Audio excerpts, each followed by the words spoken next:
दोस्तों कई लोगों का कमेंट आ रहा था कि सर यूपी बोर्ड का जो एग्ज़ाम होने वाला है 10th और 12th वालों का, उनका जो क्वेश्चन पेपर होगा वो किस तरीके के क्वेश्चन उसमें आएंगे, किस तरीके का नरेशन पूछेगा, active and passive voice, transformation, synthesis किस तरीके से पूछेगा, इसके बारे में सिर्फ वीडियोज़ बनाइए। तो आज की इस वीडियो में मैं यही डिस्कस करने वाला हूँ गाइस कि नरेशन को कैसे चेंज करते हैं। और मैंने यहाँ पे एग्जांपल भी दिया है, हालांकि इसके बारे में कुछ लोग जानते हैं, पहले से वीडियोस देख चुके हैं, तो एक बार फिर से बता देते हैं। वीडियो को अंत तक जरूर देखिएगा, बिल्कुल भी स्किप मत करिएगा। और आपको ट्रांसफॉर्मेशन, सिंथेसिस का दो एग्जाम्पल मैं इसी वीडियो में बताने वाला हूँ। तो आइए गाइस शुरू करते हैं। गाइस यहाँ पे लिखा है change the following sentences into indirect narration. Sentences को हमें चेंज कर देना है इनडायरेक्ट नरेशन में। अब रूल क्या है, the principal said boys stand up. Principal ने कहा बॉयज स्टैंड अप, लड़कों खड़े हो जाओ। तो कहने का मतलब ये है कि वो ऑर्डर दे रहे हैं, ऑर्डर दे रहे हैं। तो ऐसी कंडीशन में तो यहाँ पे हो जाएगा द प्रिंसिपल, और जब ऑर्डर दे रहे हैं तो शेड की जगह हमें ऑर्डर्ड का प्रयोग करना है। अब किसको ऑर्डर दे रहे हैं, बॉयज।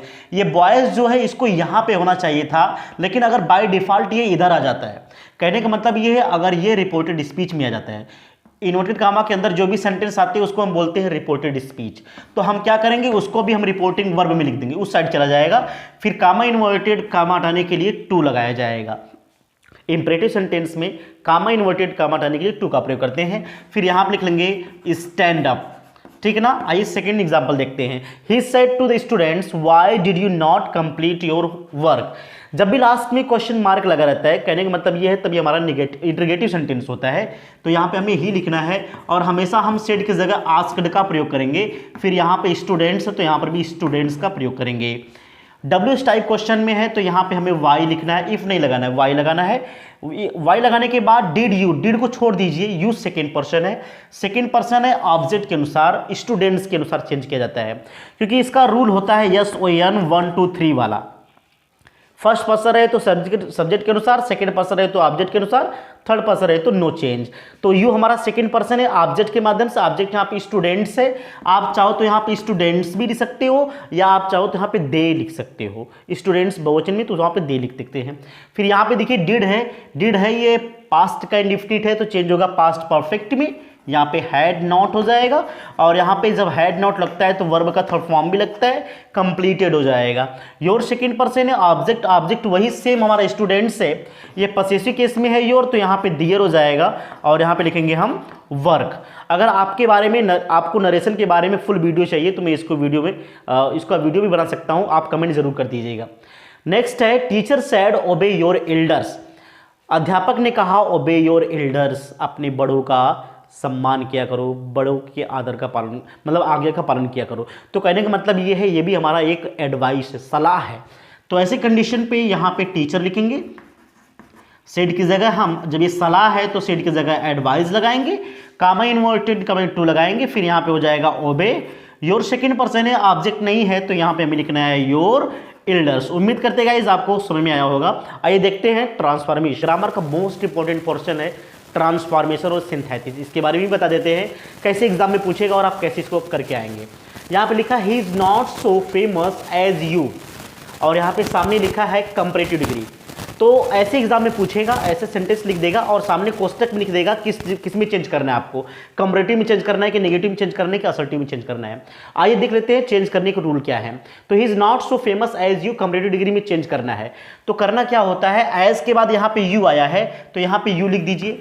जैसे हम active and passive voice change करते हैं बिल्कुल वैसे ही ट्रांसफॉर्मेशन, मतलब कि जो हमारा डिग्री है वो चेंज होता है, पॉजिटिव, कंपैरेटिव और सुपरलेटिव। तो यहाँ पे यू कर दीजिए, यू हो जाएगा, यू के साथ आर का प्रयोग कर दीजिए, क्योंकि ही के साथ इज लगाए तो यू के साथ आर लगाना पड़ेगा। लगाने के बाद जब ये सेंटेंस यहाँ पे नॉट लगा है तो यहाँ पे आपको नो या नॉट लगाने की जरूरत नहीं है। फेमस है, ये 5 वर्ड से ज्यादा है मेरे प्यारे साथियों। जब ये 5 वर्ड से ज्यादा रहता है तो उसमें मोर लगाते हैं उसके पहले। अगर ये 5 वर्ड से कम रहेगा तो उसमें आप ER जोड़ोगे कंपैरेटिव बनाने के लिए। जैसे ओल्ड है तो ओल्डर, वीक है तो वीकर, है ना, स्मार्ट हो तो स्मार्टर। जो 5 वर्ड से कम वर्ड रहेंगे उसके लिए हमें ER उसमें जोड़ना पड़ेगा कंपैरेटिव बनाने के लिए। लेकिन अगर ये 5 वर्ड से ज्यादा होता है तो आप उसको पहले मोर लगाएंगे। देखिए 6 वर्ड है, फेमस 6 वर्ड का है तो यहाँ पे मोर कर देना पड़ेगा। मोर लगाने के बाद आपको यहाँ पे फेमस लिखना पड़ेगा, मोर फेमस और कंपैरेटिव का ये रूल है कि सब्जेक्ट से पहले देन का प्रयोग कर रहे हैं, तो यहाँ पे सब्जेक्ट ही है, उसके पहले हमेशा देन लगा दीजिए। आप चाहे ही का तो यहाँ पे ही लिखिए या तो ही का हिम लिखिए, कोई दिक्कत नहीं है गाइज, ऐसे आप नंबर प्राप्त कर सकते हैं। सेकेंड एग्जाम्पल है Mohan alone got the prize. इसको चेंज करना है नेगेटिव सेंटेंस में।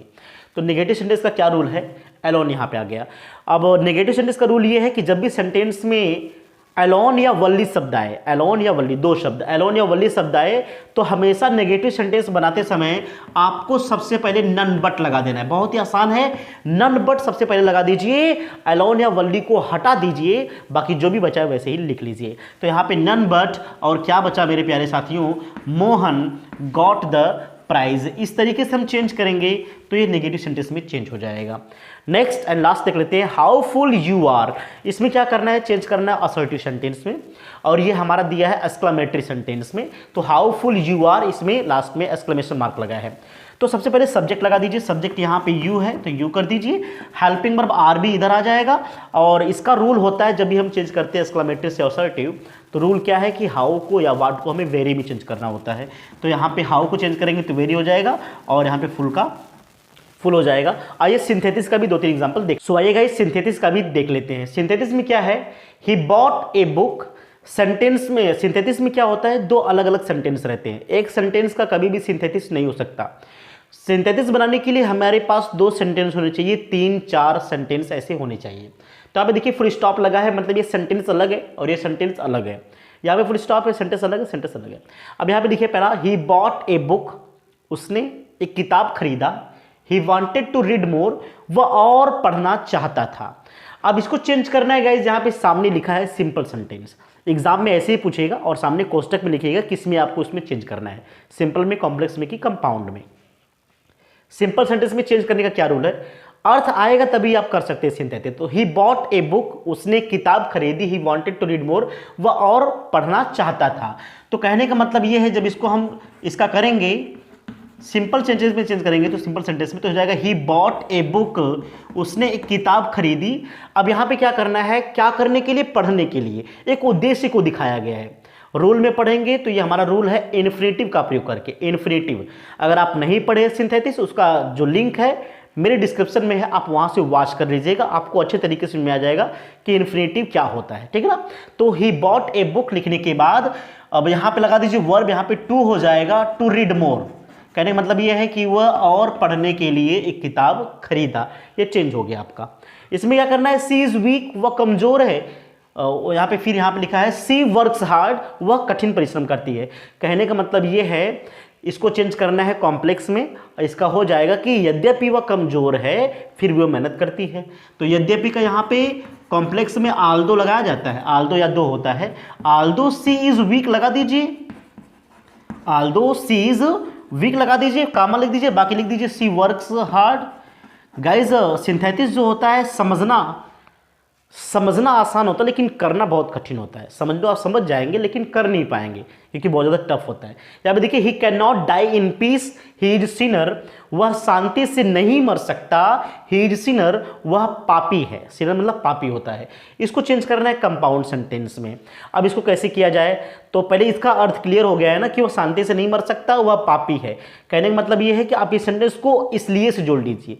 तो अगर हम ऐसे रहने दें और बीच में इसलिए जोड़े तो कैसा निकलेगा, वह शांति से नहीं मर सकता इसलिए वो पापी है, नहीं, इसको आप पहले कर दीजिए, हो जाएगा ही इज सिनर, वह पापी है इसलिए वह शांति से नहीं मर सकता। तो आप कर सकते हैं ही इज सिनर लगाने के बाद आप सो लगा दीजिए, so he can not die in peace, so he can not die in peace. अगर आपको इसका वीडियो चाहिए सिंथेसिस का तो डिस्क्रिप्शन में है, आप वहाँ पे जाइए और सभी वीडियोस को वॉच कर लीजिएगा। और नेक्स्ट वीडियो में मैं आपको इससे कैसे लिखा जाता है, लेटर कैसे लिखा जाता है, जो बड़े बड़े नंबर है, ट्रांसफॉर्मेशन कैसे करना है, ट्रांसलेशन कैसे करना है, इसके बारे में हम बताएंगे गाइस। तो मिलते हैं नेक्स्ट वीडियो में, तब तक के बाद सी यू, जय हिंद, थैंक यू गाइस।